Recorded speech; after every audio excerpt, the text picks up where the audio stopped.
தற்போதைய 2026 அ எலக்ஷன் முடிஞ்சுல தமிழ்நாட்டுல சிஎம் ஆயிட்டாரு விஜய். இதற்கு முன்னாடி எல்லாம் என்ன பேசிக்கிட்டு இருந்தாங்க அப்படின்னா, சினிமாலருந்து இனிமே ஒருத்தன் கூட வரக்கூடாது. சினிமாலருந்து யாராவது அரசியலுக்கு போகலான்னு நெனப்பே இருக்கக்கூடாது. சினிமால நடிக்கிறதுனால சிஎம் ஆயிடலாங்கிற கனவே வரக்கூடாது. அப்படின்னு சொல்லிட்டு பெரிய பிரச்சாரம் இருந்தது. அதற்கு என்ன காரணம் அப்படின்னா, ரஜினிகாந்த் வந்துட்டு ஓடி போனதுதான் காரணம். ரஜினிகாந்த் இருந்து ஜெயிச்சிருந்தாரு அப்படின்னா இந்த பேச்சு வந்திருக்காது. ஆனா அவர் பயந்து ஓடி போயிட்டார்ல. அப்ப என்னாச்சுன்னா, இந்த அரசியல்வாதிகள் எல்லாமே பார்த்தீங்கன்னா, எஸ்பெஷலி இதே பாட்டாளி மக்கள் கட்சி, நாம் தமிழர் கட்சி, இவங்கெல்லாம் இதே ஸ்லோகத்தை தான் பேசிக்கிட்டு இருந்தாங்க. பட் அது நாம் தமிழர் கட்சி ரொம்ப ஸ்டெடியா இருந்தாங்க. என்னன்னா, நம்ம அடிக்கிற அடியில இனி ஒருத்தர் சினிமாவில் வரக்கூடாது. விஷால்லாம் யோசிச்சார். அவரெல்லாம் யோசிக்கவே கூடாது அப்படிங்கிற மாதிரி பேசிக்கிட்டு இருந்தாங்க. இது எதுக்கு பேசுறேன் அப்படின்னா, இந்த விஜயின் வெற்றி இப்ப எல்லாரையுமே யோசிக்க வச்சிருச்சு. ஆஹா, சிஎம் ஆகுறதுக்கோ அரசியலுக்கு போறதுக்கு ஒரே வழி சினிமா தான் அப்படின்னு சொல்லிட்டு நம்ம லாரன்ஸ் டான்ஸ் மாஸ்டர் இருக்காரு, ராகவா லாரன்ஸ் டான்ஸ் மாஸ்டர், அவருடைய தற்போதைய பேட்டிகள் தான். தான் அரசியலுக்கு வர்றதை சூசகமா இல்லை, ஒரு மறைமுகமா இல்லை, ஓப்பனாகவே ஆனால் சஸ்பென்ஸாக பேசிக்கிட்டே இருக்கிறாரு. சார் நீங்கள் வர்றதே தெரிஞ்சு போச்சு, வாங்க, அவ்வளோதான், முடிஞ்சிங்க நியூஸ் இல்லையா? ஆனால் நான் இப்படி தான் வருவேன், நான் இப்படி சொல்லிட்டு தான் வருவேன் அப்படிங்கிறாரு. That is fine. பட் நமக்கு அதில் 2-3 விஷயங்கள் இருக்குது. என்ன அப்படின்னா, ராகவா லாரன்ஸ் அரசியலுக்கு வரலாமான்னா 200% வரலாம். அதற்கான முழு தகுதி உள்ள ஒரு மனிதர் தான் ராகவா லாரன்ஸுங்கிறவருடைய செயல்பாடுகள். ஏன் அப்படின்னா, அந்த மாதிரி ஒரு மனம் கொண்ட உள்ளம் கொண்ட மனிதர்கள் தான் அரசியலுக்கு வரும்போது அவரே சொல்றாரு, நான் இப்போ 100 பேர்த்துக்கு ஹார்ட் சர்ஜரி பண்றேன் அப்படின்னா, நான் அரசியலுக்கு மினிஸ்டர் ஆயிட்டேன் அப்படின்னா 1,00,000 ஹார்ட் சர்ஜரி பண்ணுவேன். ஸோ இது அருமையான ஒரு எக்ஸாம்பிள் அவர் சொல்றது. இப்போ இது ஊனமுற்றவர்களுக்கும் திருநங்கைகளுக்கும் பார்த்தீங்கன்னா, எனக்கு தெரிஞ்சு மிகப்பெரிய உயரத்தில் போனவங்க சக்ஸஸ் ஆனவங்க யாரும் திரும்பி பார்க்க மாட்டாங்க. பட் லாரன்ஸ் அவ்வளோ அழகாக பண்றாரு. ஸோ நம்ம கண்டிப்பாக வரவேற்கணும். இன்னைக்கு இருக்கிற எல்லா அரசியல்வாதிகள்லையுமே பார்த்தீங்க அப்படின்னா, குலுக்கி போட்டீங்க அப்படின்னா லாரன்ஸை முதல்ல எடுக்க வேண்டியிருக்கும். ஏன்னா அவருடைய அவ்வளோ தகுதிகளை வளர்த்து வச்சிருக்கிறாரு. சரி, ஓகே, தகுதிகள் இருக்கு. லாரன்ஸ் நான் வரலாமா வரக்கூடாதான்னு கேட்கவே தேவையில்லை. நீங்கள் கண்டிப்பாக வரணும், கேட்கவே வேண்டாம், வாங்க, அதில் எந்த சந்தேகமே கிடையாது. 200% இப்போ நான் நிற்கிற தொகுதியிலேருந்து லாரன்ஸ் நிற்கிறாருன்னு வச்சுக்கோங்களேன், எந்த கட்சிக்கு இருந்தாலும் நல்லா ஓட்டு போட்டுருவேன், அது பிரச்சனையே கிடையாது. ஏன்னா அந்தளவுக்கு தன்னுடைய இரக்க மனப்பான்மை, உதவும் கரங்கள் எல்லாமே வெளிப்படையாக செஞ்சுக்கிட்டே இருக்கிற ஒரு மனிதர் தான் லாரன்ஸ். சரி, அவர் அரசியலுக்கு வராரு அப்படின்னு சொல்லும்போது நம்ம சந்தோஷமா இருந்தது. ஆனால் அவர் போடுற புதிர்கள், அவர் எடுத்து வைக்கிற ஸ்டெப்ஸுகள்லாம் பார்த்தீங்கன்னா, அது அரசியலுக்குன்னு சில லாங்குவேஜ் இருக்கும். ஸோ அப்போ லாரன்ஸ் அதை பண்ணலையாங்க. சரி, ஓகே, லாரன்ஸ் தவறு பண்ணலாம், ஏன்னா அவர் நல்லது பண்ணியிருக்காரு, அவர் கிரெடிட் இருக்குது. அவர் தவறு பண்ணலாம். நிறைய பேர் ஒன்றுமே செய்யாமல் தவறு பண்ணிட்டு இருக்காங்க. ஸோ லாரன்ஸ் இவ்வளோ பண்ணிட்டு மேடையில் பேசுகிறதோ ஒரு ப்ரெஸ் மீட்டில் பேசுகிறதோ தவறு இருந்துச்சுன்னா அதை மன்னிக்கலாம், தப்பு கிடையாது. ஏன் அப்படி சொல்கிறதுக்கு சில உதாரணம் சொல்கிறேன் பாருங்களேன். ஒரு முடிவை எடுத்துட்டு நான் அரசியலுக்கு வர்றேன் அப்படிங்கும்போது அதை மக்கள்கிட்ட பேசிட்டு சினிமா மாதிரி சஸ்பென்ஸ்லாம் வைக்கக்கூடாது. நீங்கள் உதவி பண்ணுறது யார்கிட்ட போய் கேட்டிங்களா? டான்ஸ் ஆடும்போது யார்கிட்ட போய் கேட்டிங்களா? சினிமாவில் ஹீரோ அடிக்கிறதுக்கு யார்கிட்ட போய் கேட்டிங்களா?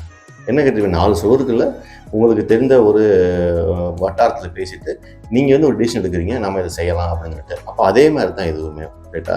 இல்லை நான் பொது பணிக்கு வரேன், பொதுமக்களுக்கு உதவி செய்ய வரேன், அப்போ நான் பொதுமக்கள் கேட்பேன் அப்படின்னா அது கொஞ்சம் கிரிஞ்சாக இருந்துச்சு. அந்த ஸ்டைல் ஆஃப் அப்ரோச் தான் கிரிஞ்சாக இருந்துச்சு, வேற ஒன்றும் கிடையாது. அதுக்கு அடுத்து என்ன செய்கிறாரு, அவர் சொல்கிற ரீசன்ஸ்லாம் பார்த்தீங்க அப்படின்னா, இன்னொரு ப்ரெஸ் மீட்டில் நாம் தமிழக வெற்றி கழகத்தை ப்ரைஸ் பண்ணி தான் பேசுகிறாரு, விஜயை ப்ரைஸ் பண்ணி பேசுகிறாரு. அப்படி பேசும்போது சில வார்த்தைகள் தவறாக வந்துடுது. ஒரு தெருவுக்கு நம்ம குடி போகிறோம், வாடகை வீட்டுக்கு எடுத்து போகிறோம்னா அந்த தெருவில் இருக்கிற நாய்கள் கூட தான் நம்ம உடனே ஏற்றுக்காது, குலைக்கும். அப்போ எந்த நாய்க்கு என்ன பிடிக்கும், என்ன பிஸ்கட் போடணும், சில நாய்க்கு பிரியாணி போடுறோங்கிறாரு. இது அவர் எதிர்பாராமல் பேசிட்டார் போல தெரியுது. எந்த இன்டென்ஷனும் பேசிருக்கமே எனக்கு தெரியல.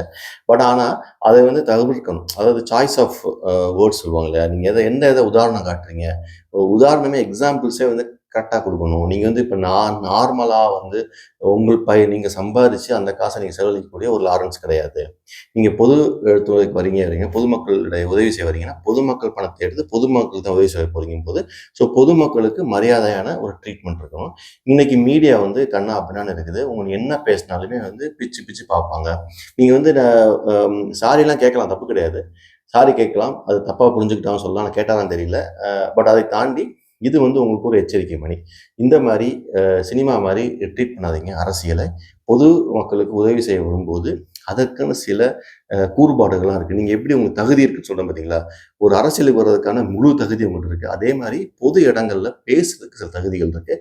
அதை நீங்கள் வளர்த்துக்கணும்னு பார்க்குறேன். அதை தாண்டி இன்னொன்னுன்னா, அவர் கேட்குறாங்க இன்னொரு விஷயம் வந்துட்டு, "நீங்கள் வந்து ரஜினிகாந்த்கிட்ட சொல்லிட்டீங்களா?" அப்படிங்கிறாரு.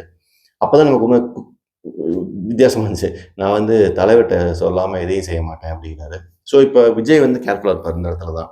எப்படின்னா, இவர் வந்து ரஜினி தோட்டத்துல உள்ள ஒரு முக்கியமான ஆளோ, ரஜினியுடைய ஆதரவாளரோ, அவர் ஸ்பை மாரி யாரையாவது விட்டுருவாரோ அப்படிங்கிற மாரிலாம் வரும். அதெல்லாம் தவிர்த்திருக்கலாம். தேவையில்லாதது. யாரும் கேட்கவே இல்ல.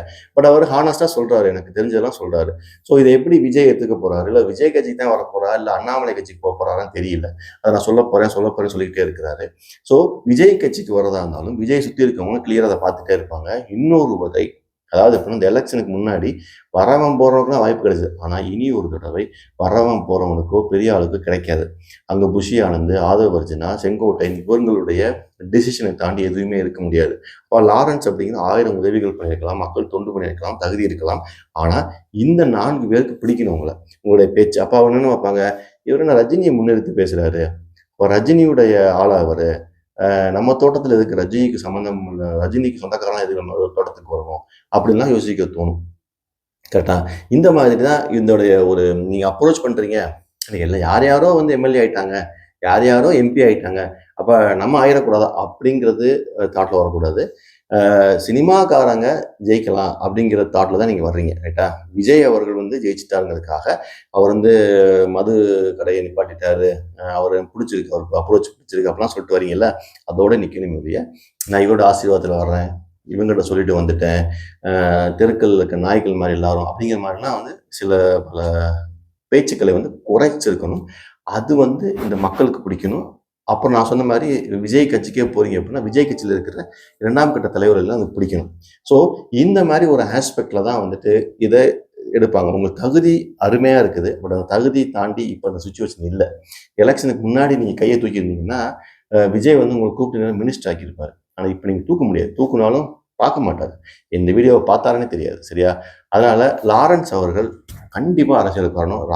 லாரன்ஸ் மாரி ஒரு மனநிலை உள்ள ஒரு உதவி செய்யணுங்கிற, தொண்டு செய்யணுங்கிற வரணும். ஆனா எப்படி இந்த தகுதியை வளர்த்துக்கிட்டாரோ, அரசியல்ங்கும்போது அரசியல் பேச்சு, அரசியல் கம்யூனிகேஷன் உதாரணங்கள் அதையும் கொஞ்சம் வளர்த்துக்கிட்டா நல்லாயிருக்கும்.